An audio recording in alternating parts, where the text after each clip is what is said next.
Sæl og verið velkomin í kafla 1.6 ef annars sem frekar mikilvægur kafli í þessu samhengi.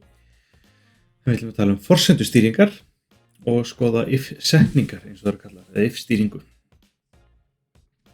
Og byrjum á því að skilgreina einhvers konar rökbreytu A sem hefur sanngildi 1 eða true.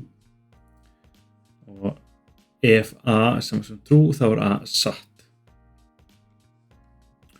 Og svo bara spurning hér, við leysum þetta ensku bara if A is true, bara svona undanskilið, bara ef A er satt, þá einhver afleiðing sem hérna inni og svo end, þannig að þessu líkur hér. Þannig að skoðum þetta aðeins hérna, gerum nýja skriftu, hér skal sé, A saman sem true. Svo bara if A er satt og end.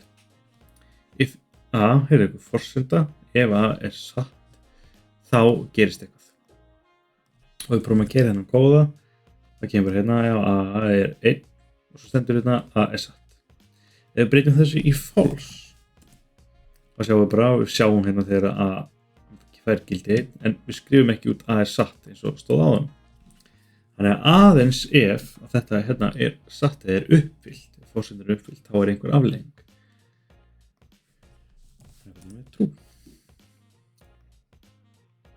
Það er bara það sem við vorum að sína hér, nema bara að því það var búið að setja hérna á þegar búið að setja hérna á þetta, þá byggist bara ekki neitt. Ef það við skrifum false, byggist ekki neitt. Ok. Þetta forrit gerir ekki neitt. Eða það gerir eitthvað, það er engin útprentur neitt svoleiðis. Forritið gerir vist eitthvað. En svo getum við alltaf haft eitthvað ef þá þetta, annars þá þetta hér. Þannig við erum með 2 valmöguleika hérna. Annarkvort er A satt eða A er ósatt. Þannig að annars gerist eitthvað og þá segir hérna A er ósatt. Þannig að við gerum þetta, nei, ok. A er ósatt. Og ef við segjum hérna true, A er satt, annars ekki. Ok, þannig við erum svona búin að kynast fyrstu if-setninguna.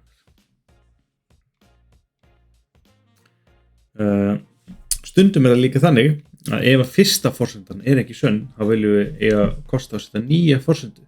Þegar kannski erum við fleiri en 2 valmöguleika. Ef við erum bara að skoða A satt og ósatt, þá eru bara 2 valmöguleikar, annarkvort er A satt eða A er ósatt. En til dæmis í þessu sínum dæmi hérna, þess að við tökum dæmi þar sem A er rauntala.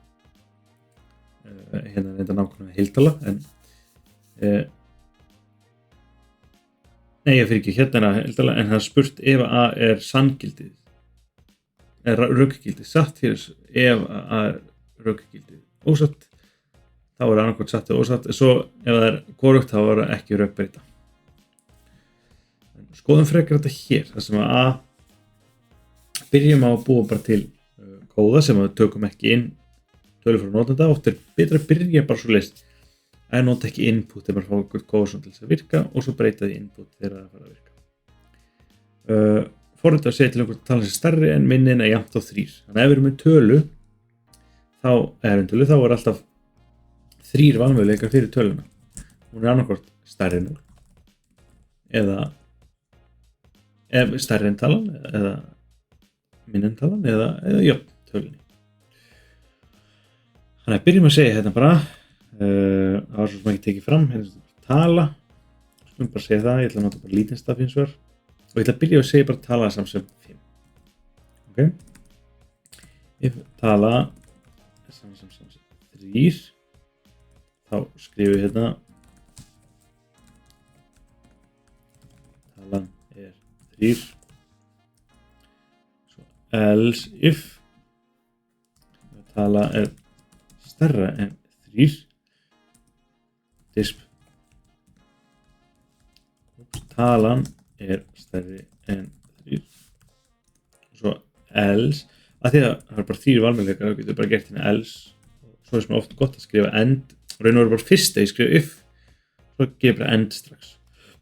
Mér finnst það minnst voða þægilegt. kemur manni í svona rútínu. Talan er minni en 3. Þá getur prófað þetta. Talan er stærri en 3, talan er 5. Talan er 3 og prófa kannski 1, talan er minni en 3. Þá getur prófað þetta input. Veldu tölu. Þú prófa að kenna veldu tölu, ég ætla að velja hérna 6. Talan er stærri en 3. Settu bíl hérna. 4, talan er stærri en 3. Já. -10, talan er minni en 3. En ég prófa hérna 10 í 7. Stærri en 3. Lítur vel. Ok. Það verður búin að gera þetta. Og það getur hér. Hérna getur við sagt else, af því að það er bara 3 valmöguleikar fyrir tölu.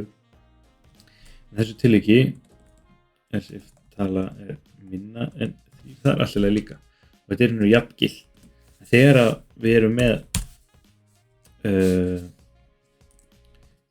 með forsendustýringu þar sem að erum að gera með if og else if, þá er oft gott að hafa else, bara svona að gerist eitthvað, bara svona undantekning, eða ekki undantekning, svona bara að óbreyttu, eitthvað svona, bara default eða svona. Þetta, annars bara í restina og bara gerist þetta hér. En stundum það maður líka varast í, ef það eru fleiri valmöguleikar heldur en 3, segjum við séu kannski 4 valmöguleikar, eða það eins og þessu tilviki eru 3 valmöguleikar, við myndum bara segja að talan er jafnt og 3, annars er talan stærri en 3. Eitthvað svona, segjum það. Eða þá segjum við að við myndum ekki fatta af þetta hér, bara, ef það er bara, eða þessu út hérna, ef talan er stærri en 3, þá er talan stærri en 3, annars var talan minni en 3. En ef við veljum 3, þá myndum við ekki fá að hún væri stærri en 3, myndum standa að hún væri minni en 3. En það er ósatt, ef talan er 3, þá er talan 3. Þannig að maður getur líka gleymt ákveðnum tilvikum. Þannig að það getur líka stundum verið gott að hafa else if. Þannig að maður þarf líka svona að bara meta hvernig maður nota þetta að stilla þessu. Og ástæðan fyrir vorum að æfa okkur í kafla 1.5 með samtöflur og svoleiðis var að því að við getum haft meira en bara 1 skilyrði. Það er að segja ef A og B, þannig að það er uppfylla bæði skilyrðin. En spurningin er sem bara einn, ef þá var þetta bara eina rök spurningi sem er spurð, en það er eitthvað á bakvið hana, meira heldur en bara 1. Þannig að við skulum prófa hérna að kóða, clear CLC, mér finnst oft gott að gera kannski bara hérna false, true.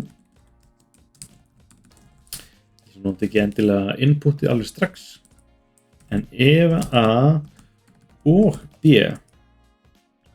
þá gerist eitthvað, þessu til ekki segjum við bara A er satt og B er ósatt. Svo else if, þá stendur hérna ef A og ekki B. A og ekki B, munum til tildan, það var ekki. Þá veitum við að A er satt. Úps, ég skrif hérna ósatt, þetta var satt. Ef A þá er A satt og B er ósatt. Svo getum við else if þetta A og, nei, það var ekki A næst og B, ekki A og B.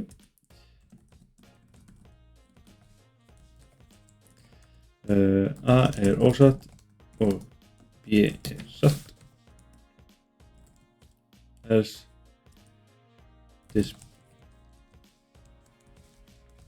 A er ósatt og B er ósatt. Hér hefur við bara þessi 4 valmöguleika og end. If og svo er alltaf end, svo getur við haft else if eða else á milli. Það er bara 4 valmöguleikar, annarkvort er A og B satt, eða þá A er satt og B er ósatt, eða þá A er ósatt og B er satt, eða þá bæði er ósatt. Og þá aftur bara eins og hér, ef ekki A og ekki B. En oftast sleppir maður bara þessu hér, þessu tilviki, ég veit bara víst að þetta er, þannig að ég sleppi bara þessu. Ok. Keyrum kóðan, ég valdi A false, B er true, A er ósatt og B er satt. Nú getum við svo sem búin að fá smá reynslu á þetta, við getum sett input, A, hvað hvað skrifa þetta? Bara A saman sem, það bara fínt. A saman sem, input, B saman sem. Gerum við A saman sem true, og svo true, A satt, B satt, prófum aftur, true, false, við fáum A satt, B ósatt, ok, flott, og svo prófa false, true, A ósatt, B satt, já, passar, og svo false, false, A ósatt, B ósatt, ok, þannig þetta gekk, og það getur í hérna erum við með, að því að við vorum ekki með tölur, við sögum ekki hérna S, svo sögum við strengi, eða textabreytur, að því þetta ekki textabreytur, þetta eru rökbreytur og MATLAB getur tekið inn það. Þetta í fínu lagi. En ágætt að hafa svona pæla þessi í þessu. Þegar við myndum gera, segjum hérna, A false, einstakt veitlega hana, þá kemur bara error using input, því við erum ekki að nota strengi, hann getur ekki tekið inn. Þannig ágætt að hafa það í huga. Og svo bara, við getum notað reglur hérna í mengifræði og við getum notað góða notu til að setja fram með einfaldar rökskilyrði. Til dæmis hefur þessi mengja hérna A og B eða A og C og einfalda í A og B eða C. Þetta getur munið sjálft ef A og B og C eru rökbreytur og við fáum eitthvað skilyrði. Ef A og B eða A og C þá má framkvæma eitthvað. Og samkvæmt þessari jöfnu hér þá getur við sett eftirfarandi fullyrðingu svona fram. Ef A og B eða C þá framkvæmum við eitthvað. Og skoðum þetta hérna þess. Og hérna getur skoða samtöflu. Látum A, B og C vera rökbreytur, búið til samtöflu til að sýna að A eða B og C jafngildir A eða B og A og C. A eða C.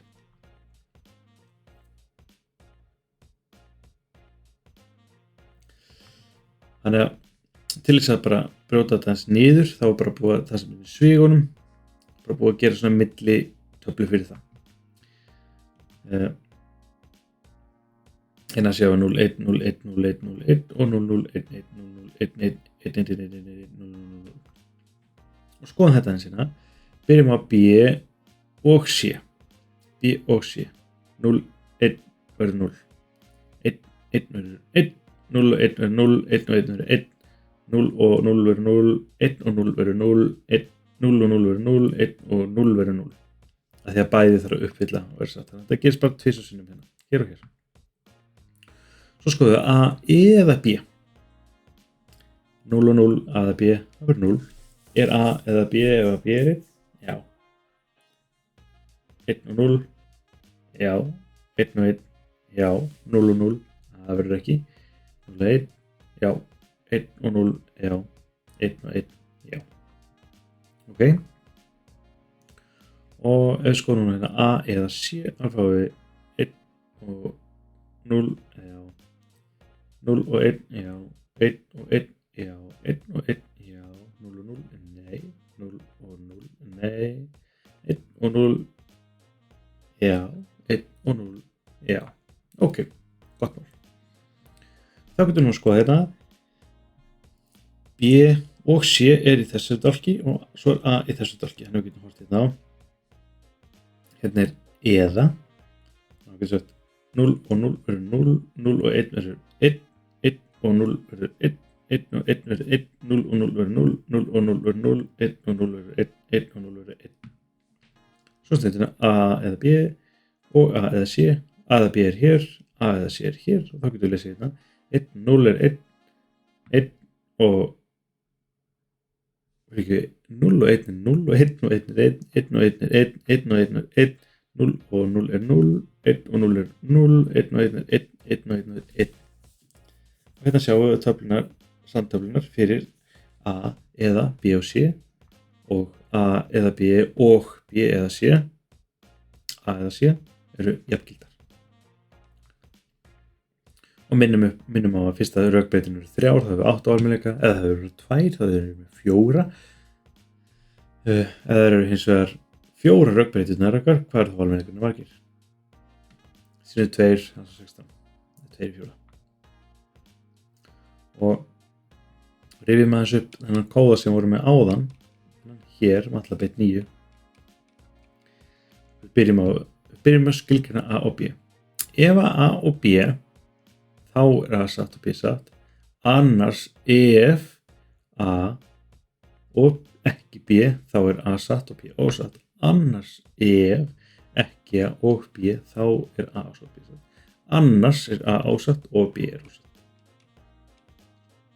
Í raun og veru ætti þetta að fara til þess að annars væri maður með ef þetta. Annars spurningu. En eins og í þessu tilviki er bara 4 útkomur, þá er eðlilegt að nota bara annars. En annars munum við hingað til hér eftir nota if-setningar svolítið mikið. Þannig að það er mjög mikilvægt að velta þessum kafla vel fyrir sér og æfa sig ef við þurfum. Annars er þetta komið í bili. Takk fyrir.